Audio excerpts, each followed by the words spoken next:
Bonjour et bienvenue dans Météo de Bitcoin, j'espère que vous allez bien aujourd'hui. Alors qu'on s'est pris un dip hier, bon, je dirais en grande partie dû à une corrélation avec les indices, c'est eux qui ont mené la danse. Bon, ils ont mené la danse en tractant clairement vers le bas. Maintenant, on va être dépendant quand ça arrête. Faut pas oublier qu'on a eu un run relativement incroyable et très puissant sans le moindre retracement. Ça fait pas mal de temps que ça dure. Forcément, là on est allé chercher des stops.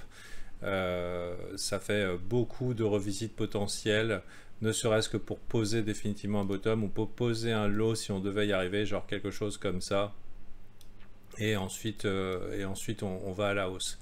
Après, c'est aussi souvent que par le passé, les indices étaient unidirectionnels, ça veut dire que du only up, c'est pas inenvisageable. Pas forcément besoin de grosses consolidations, mais vu qu'on a comment ça s'appelle, on a 6 augmentations minimum de taux d'intérêt cette année, plus bon, des complications au niveau pénurie, inflation réelle ou forcée de par les pénuries. On va voir un petit peu comment ça se goupille. Est-ce qu'on latéralise au niveau des indices ou est-ce qu'on est prêt à retourner à la hausse? J'aimerais simplement faire remarquer que pendant cette montée ici, on avait des gens de Goldman Sachs qui disaient ouais non mais c'est juste un dead cat bounce, c'est juste un rebond de chat mort et on va partir en bear market. Sauf qu'il y a quelques minutes, ils viennent d'annoncer non, il n'y aura pas de récession, c'est sûr. Cette année, pas de récession.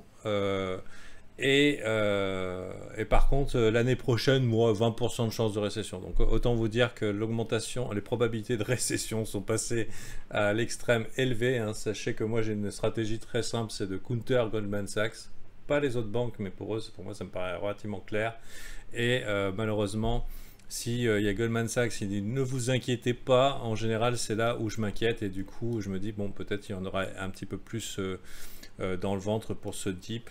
En sachant qu'un retracement des plus basiques, ça serait un 0,382 hein, pour nous donner une idée technique sur un retracement potentiel. Donc il y aurait encore un petit peu de la marge.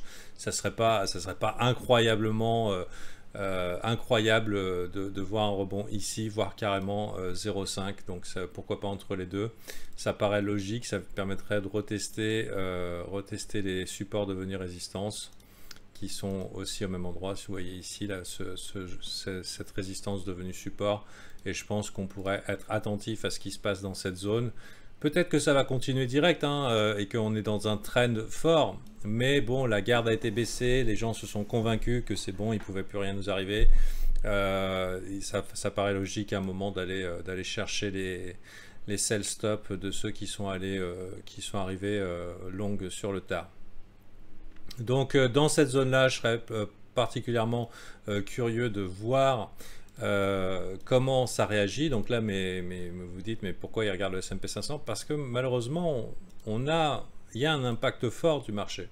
Il y a un impact fort du marché. On a besoin de l'autorisation des stonks parce que maintenant Bitcoin et Ethereum font partie des portfolios qui sont automatisés par des gros poissons. Donc on est obligé de le considérer. Et a priori, dans leur fonctionnement, c'est dans la case asset à risque, donc on va être très attentif à ce qui se passe. Donc ça peut être des zones intéressantes éventuellement pour se dire, ok, on devrait pouvoir range un peu, voire continuer à la hausse. Et sinon, si ça devait aller rapidement avec une petite panique qui serait le bear trap, le petit piège baissier, juste avant une saisonnalité haussière, je vous rappelle, fin avril et mois de mai, c'est plutôt des bonnes périodes pour s'exposer sur les assets à risque. Pourquoi pas un petit bear trap qui nous emmène ici. Vous voyez, il y a un petit gap. On pourrait aller le chercher.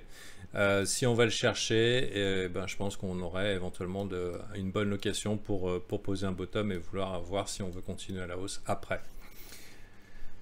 Voilà, qu'est-ce que ça dit par ici? Economy strong, said Powell. Ok, on a juste à y croire. Donc voilà, Autre chose, hier, on est venu boucher le gap CME. On est en plein dessus. Le fait qu'on n'ait pas rebondi immédiatement, c'est plutôt gênant parce que du coup, notre Monthly n'est pas idéal. Notre clôture Monthly, elle est pas parfaite, malheureusement.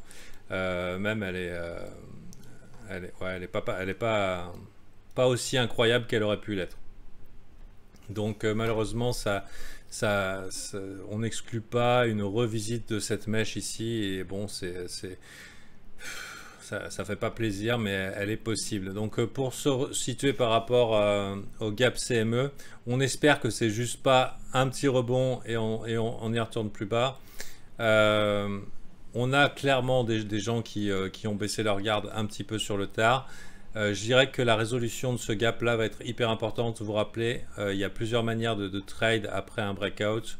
Il y a l'anticipation du breakout et on prend profit rapidement. Première manière de prendre un trade. Deuxième, c'est acheter le retest et donc accepter une forme de la volatilité et donc mettre son stop par exemple par ici en sachant qu'il y a une chance que si ça intègre, ça sera plutôt mal barré.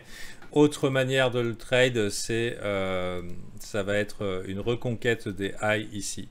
Et ça, c'est un trade qui est hautement probable, si c'est ce que vous cherchez. Hautement probable, ça va être la reconquête là. Et donc, je dirais qu'il pourrait être assez pertinent de surveiller ce gap, d'y mettre des zones. Et on pourrait se dire que bon, tant qu'on clôture pas au-dessus des 46 720, on n'est pas safe. On n'est pas safe pour un retracement un petit peu plus sérieux. Donc pour l'instant, moi personnellement, je reste en mode prudent. On voit que ça a été stoppé. On n'est pas forcément un endroit idéal pour les indices pour se dire c'est bon, il ne peut plus rien nous arriver. En plus, on débute un nouveau mois, donc parfois les changements de bougies, ça entraîne des changements de direction. Ne serait-ce que temporaire, donc il faudrait le considérer. Est-ce qu'on n'aurait pas quelques temps de respiration baissière, le temps que, je pense que là, il y a quand même beaucoup de gens qui risquent de se prendre le dernier coup mortel. Et ensuite la saisonnalité avril-mai, si c'est ce qui nous est offert. Il y a une autre manière de trade que je n'ai pas envisagé par rapport au breakout et que je ne vous ai pas indiqué, c'est celui de short ici. Avec un stop là, c'est complètement cohérent, voire même avec un stop là du coup, risque un petit peu plus serré et avec, on va pour objectif, on va aller taper là-dedans. Donc vous voyez, mon biais reste quand même haussier. Donc j'ai éliminé la possibilité de short, mais si vous êtes du mode bear, sachez qu'il y a un setup qui est là servi sur un plateau. Personnellement, j'attends davantage de ma croyance en la saisonnalité, j'attends davantage la fin du dip pour aller charger les altes qui me paraissent les plus importantes. Donc voilà. Merci d'avoir suivi la méthode du Bitcoin. Dans la journée, vous pourrez vous inscrire sur le Patreon. C'est un nouveau cycle de facturation et ça sera la dernière fois, ça sera le dernier cycle de facturation où le prix sera à 45 $. Alors normalement j'avais prévu de stopper le 5, mais j'ai un truc qui tourne, j'ai un projet à faire tourner et je vais être obligé de laisser jusqu'au 10 le Patreon ouvert. Donc vous avez jusqu'au 10 pour profiter de mon offre VIP à 45 $ et verrouiller définitivement le prix si vous souhaitez y rester. C'est-à-dire que tant que votre abonnement est court, vous restez, hein, sinon c'est sans engagement. Et vous pouvez y rester. Après ça, mon tarif va passer à 80 $ par mois. Et voilà, ce mois-ci, c'est le mois aussi où je vais livrer une formation. Ça va être 10 leçons pour améliorer son mindset de débutant et penser comme un professionnel. Et ça va permettre à ceux qui viennent d'arriver dans le groupe de pouvoir level up un petit peu plus facilement et comprendre ma logique vis-à-vis des marchés, une logique qui ne peut pas être comprise quand on va suivre Twitter ou YouTube en général, et donc un problème de perception de réalité ou d'attente irréaliste qui fait que les gens se mettent en situation de ruine malgré eux et que ça les passe dans la case perdant. Donc si on pouvait, si je pouvais accélérer ce processus pédagogique pour mes poulains, ça permettrait de leur faire gagner du temps. Donc ça va être sans supplément, ça va être la formation qui sera en plus de tout le contenu pédagogique du groupe. Donc je vous invite à rejoindre le groupe VIP. Après vous pourrez le faire aussi, mais ce sera plus cher. Hein. Voilà. Si vraiment vous pouvez pas là et qu'un jour c'est raté, il y aura un Black Friday, mais c'est en novembre. Et d'ici novembre, j'en connais beaucoup qui auront disparu de la circulation. N'en faites pas partie. Parce que trade sans compétence, c'est dangereux. Alors aussi, il y a autre chose. Hier, il y a un jeune qui vient me voir, il me dit « Ouais, Fanta, je suis étudiant, machin et tout. » Je dis « Mais garde tes sous. »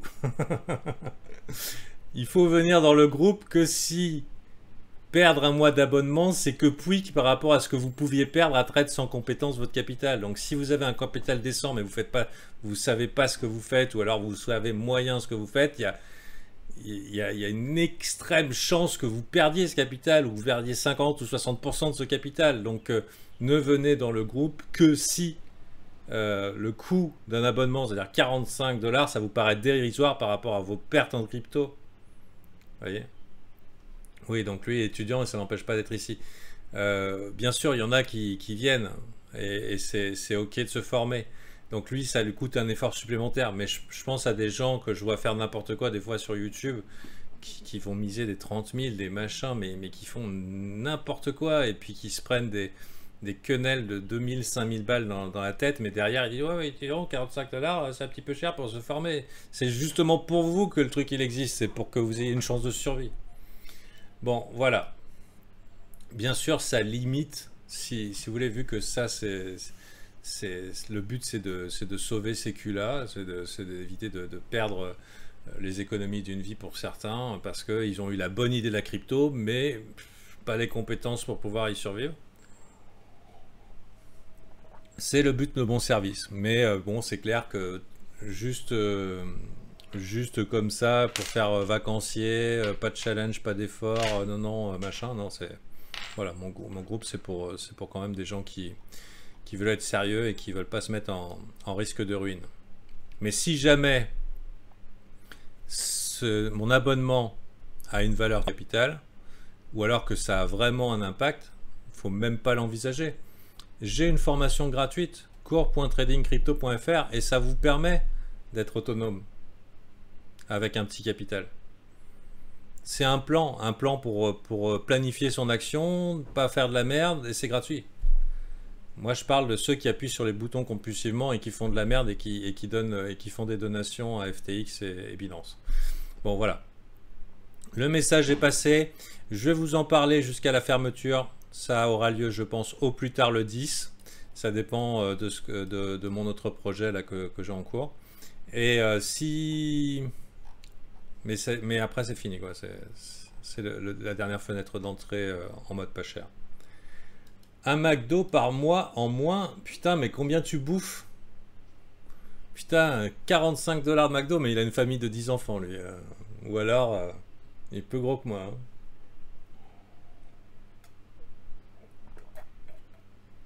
Ah, 5 gosses. 5 gosses gros comme moi.